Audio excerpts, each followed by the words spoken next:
జై ఆంధ్ర, భారత మాతాకి జై.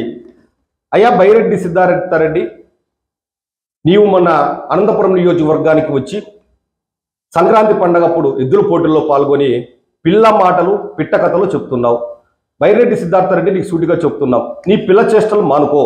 నీ యూట్యూబ్ కథలు, నీ ఫేస్బుక్ కథలు, సోషల్ మీడియా కథలు మానుకోకపోతే నువ్వు భవిష్యత్తులో తగిన మూల్యం చెల్లించుకోక తప్పదని నీకు తీవ్రంగా హెచ్చరిస్తున్నాం.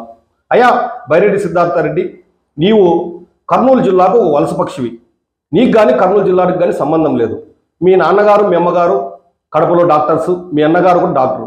నీకు ముచ్చుమర్రి గ్రామంతో ఎటువంటి సంబంధం లేదు. అయినా సరే నందికొట్కూరు నియోజకవర్గంలో మీ పెదనాన్నగారు బైరెడ్డి రాజశేఖర రెడ్డి గారు గతంలో అక్కడ టీడీపీ విధో పార్టీలో కొనసాగారు కాబట్టి నీవు వచ్చి అక్కడ నందికొట్కూరు నియోజకవర్గంలో నంద్యాల జిల్లాలో ముచ్చుమర్రి గ్రామంలో నివాసం ఉంటున్నావు. అయ్యా నీవేదో మొన్న ఇక్కడ ఒక పిట్ట కథ చెప్పావు. మా ఊర్లో ఈ విధంగా ఉంది పరిస్థితి, మా ఊర్లో వాళ్ళంతా ఈసారి వైఎస్ఆర్సీపీకి ఓట్లు వేస్తారు అంటున్నావు. నీకు సూటిగా అడుగుతున్నాం, అయ్యా మీ ఊర్లో గృహాలు ముచ్చుమర్రి గ్రామంలో ఊరి బయట ఇచ్చినారు, ఎన్ని గృహాలు ఇచ్చినారు, ఇంతవరకు మీరు ఎన్ని కంప్లీట్ చేసినారు మీరు చెప్పగలరా? రైతు భరోసా కేంద్రం ఇంకా మీ ఊర్లో కన్స్ట్రక్షన్లో ఉంది. ఎన్నికల లోపలన్నా దాన్ని ఏమన్నా కంప్లీట్ చేసి మీరు ప్రజలకు రైతు భరోసా కేంద్రాన్ని అందించగలరా? ఇంకా స్కూళ్ళు కూడా అక్కడ ప్రహారీ గోడలు నిర్మాణంలో ఉన్నాయి ముచ్చుమర్రి గ్రామంలో, అవి ఎప్పుడు కంప్లీట్ చేస్తారు మీరు ఏమైనా చెప్పగలరా? అయ్యా ఒక ధోబీ ఘాట్ మాత్రం అక్కడ కంప్లీట్ అయింది, దాంట్లో నీవు మీ నాయకులు పెద్ద ఎత్తున అవినీతికి పాల్పడింది వాస్తవమా కాదని చెప్పి సందర్భంగా అడుగుతున్నాం. అయ్యా ఈ 4.5 సంవత్సరంలో ముచ్చుమర్రి గ్రామంలో కావచ్చు, మీ మండలంలో కావచ్చు, లేకపోతే నీ నందికోట నియోజకవర్గంలో ఎన్ని రోడ్లు వేసినారు, ఎన్ని గుంతలు మట్టితో పూడ్చారో మీరు చెప్పగలరా? ఎక్కడన్నా కానీ మీరు మీ విలేజ్లో ముచ్చుమర్రి గ్రామంలో కనీసం ఈ 4.5 సంవత్సరంలో ఒక సీసీ రోడ్డు కానీ లేకపోతే గుంతను కానీ పూడ్చిన దాఖలాలు ఉన్నాయా? మీరేమన్నా చెప్పగలరా? కేవలం మీరు పుట్టకథలు చెప్తూ మన అనంతపురం నియోజకవర్గ ప్రజలు నమ్మించే ప్రయత్నం చేసినారు. అయ్యా ఆర్దాం ఆంధ్ర నువ్వు కార్యక్రమం ఉంది కదా, నువ్వు ఒక యువజన నాయకుడివి, షాప్లో కూడా గతంలో పనిచేసినట్లున్నావు. నీవు కనీసం ఆర్దాం ఆంధ్ర అనే కార్యక్రమాన్ని మీ గ్రామంలో ఎందుకు చేయలేకపోయినావో ఈ సందర్భంగా మేము అడుగుతున్నాం, నువ్వు తెలియజేయగలవా?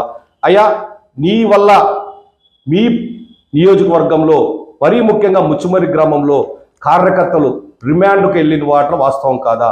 వాళ్ళ మీద ఎస్టీ కేసులు కట్టి వాళ్ళని ఇబ్బంది పెడుతున్నది వాస్తవం కాదా?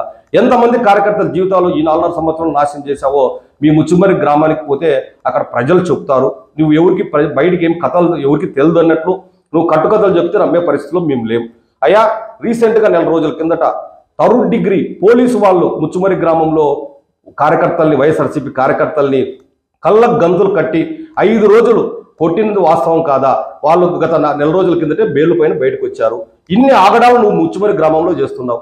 ఇవన్నీ ప్రజలకు తెలియదన్నట్లుగా నీవు అనంతపురానికి వచ్చి నువ్వు ఏదో కథలు చెప్తే నమ్మే పరిస్థితి లేదు. నీకు ఓపెన్గా మేము ఛాలెంజ్ చేస్తున్నాం సిద్ధార్థరెడ్డి, నీవు మీ ఊరికి మేము వస్తాం, నీకు దమ్ముందా, ధైర్యం ఉందా, చేతనైతే నీ గ్రామంలో జరిగిన అభివృద్ధి చూపించగలవా? ఇప్పుడు మేమేదైతే రైతు భరోసా సెంటర్లు కావచ్చు, స్కూల్ ప్రహారీ గోడలు కావచ్చు, రోడ్లు కావచ్చు, ఏదన్నా కానీ నీ ఊర్లో ఈ 4.5 సంవత్సరంలో అభివృద్ధి జరిగిందని చూపించగలవా అని చెప్పి ఈ సందర్భంగా ఛాలెంజ్ చేస్తున్నావు. ఏ రోజు మీ ఊరికి రమ్మంటావో చెప్పు, ఆ రోజు వస్తాం. నువ్వేదో మా గ్రామంలో ఉద్ధరించేశాం, మా గ్రామం అంతా ఈసారి వైఎస్ఆర్సీపీ పార్టీ గెలిపిస్తారని చెప్పి ఈడొచ్చి ప్రగల్భాలు పలుకుతున్నావు. ఇవన్నీ దొంగ ప్రగల్భాలు. నీకు చేతనైతే దమ్ము ధైర్యం ఉంటే ఏ రోజు రమ్మంటావో చెప్పు, నీ ముచ్చుమర్రి గ్రామానికి వస్తాం. నీ ముచ్చుమర్రి గ్రామంలోనే మనం ఖచ్చితంగా బహిర్గతంగా మాట్లాడి సిద్ధం. మేము జనసేన పార్టీ తరఫున నీవు సిద్ధమా అని మేము ఛాలెంజ్ చేస్తున్నాం. మరోవైపు నీవు జనసేన అధ్యక్షులు శ్రీ పవన్ కళ్యాణ్ గారి వాళ్ళ అమ్మగారిని ఎవరో గతంలో తిట్టారు, వాళ్ళతోనే పొత్తుకు పోతున్నారని చెప్పి నువ్వు ఇక్కడ చెప్తున్నావు. అయ్యా నీకు సూటిగా చెప్తున్నాం, గతంలో బొత్స సత్యనారాయణ గారు కానీ, రజనీ గారు కానీ, ఇలాంటి వాళ్ళంతా జగన్మోహన్ రెడ్డి గారిని, విజయమ్మ గారిని తిట్టిన మాట వాస్తవం కాదా?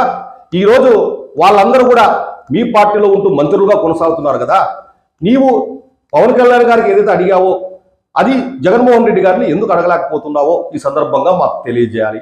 ముఖ్యంగా బైరెడ్డి సిద్ధార్థరెడ్డి, నువ్వు నోరును అదుపులో పెట్టుకోకపోతే ఖచ్చితంగా భవిష్యత్తులో నువ్వు ఖచ్చితంగా తీవ్ర పరిణామాలు ఎదుర్కొంటావని చెప్పి సందర్భంగా తెలియజేస్తున్నాం. నీవు జనసేన అధ్యక్షుల్ని ఏదో జంతువులతో పోలుస్తున్నావు, కుక్కలతో. నేను చెప్తున్నాం, మాకు సంస్కారము విఘ్నత ఉంది. నిన్ను ఏ జంతువుతో పోల్చాలి, ఇన్ని తప్పుడు మాటలు అబద్ధాల ప్రచారం చేస్తున్న నిన్ను ఏ జంతువుతో పోల్చాలో నువ్వే తేల్చుకో, నువ్వే నిర్ణయించుకో. సిద్ధార్థరెడ్డి ఇంకొక మారు నువ్వు అవాక్కులు చవాకులు పేలితే మేము చూస్తూ ఊరుకోం, ఖచ్చితంగా తీవ్రంగా ప్రతిఘటిస్తామని నీకు హెచ్చరిస్తున్నాం. జై హింద్, జై జనసేన, భారత్ మాతాకి జై.